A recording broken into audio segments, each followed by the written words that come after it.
ஸ்டூடெண்ட்ஸுக்கு எக்ஸாம் படிக்கும்போது கொஞ்சம் கஷ்டமா இருக்குது. கரண்ட் முன்ன இருந்ததோட இப்ப பாத்தீங்கன்னா கரண்டோட யூனிட் விலை அதிகமாயிடுச்சு ஆமா இல்லைங்களா? அத பத்தி அதான் கணக்கு 2000 அது மாதிரி யூனிட் ஜாஸ்தியா வந்தது. அங்க போய் இபி ஆபீஸ்லயும் சொன்னா வந்து பார்த்தாங்க, பார்த்துட்டு இல்ல மீட்டர் இப்பதான் மாத்தணும் அப்படின்னு சொல்லிட்டு இது பண்ணிட்டாங்க. அவங்க திரும்ப ஆட்சிக்கு வரணும்னா அதே மாதிரி அந்த மக்களோட இதை சரிசமமா நினைச்சு முன்னெல்லாம் மன்னர் ஆட்சியெல்லாம் மக்கள் ஆட்சி நினைப்பாங்க. இப்போ அந்த மாதிரி இல்லை, மன்னர் ஆட்சியாக தான் இருக்குது. மக்கள் ஆட்சி மாதிரி இல்லை. விலைவாசியெல்லாம் கம்மி பண்ணணும், அதனால எல்லாம் கம்மி பண்ணி இருந்தால் எல்லாருக்கும் நல்லா இருக்கும். வருமானம் ஜாஸ்தி இல்லைன்னா கூட விலைவாசி தான் ஜாஸ்தியாக இருக்குது, சமாளிக்க முடியுது. மக்கள் வந்து ஏடிஎம்கேக்கு அதிகமாக சப்போர்ட் இருக்கு, அது ஏன்?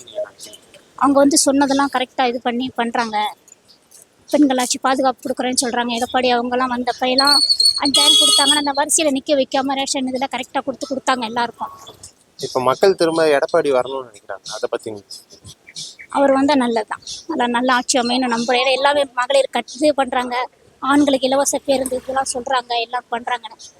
அவர் வந்தால் நல்லதாக இருக்கும், நம்பிக்கையாக இருக்கு. நல்லாட்சின்னா எடப்பாடியார் தான்.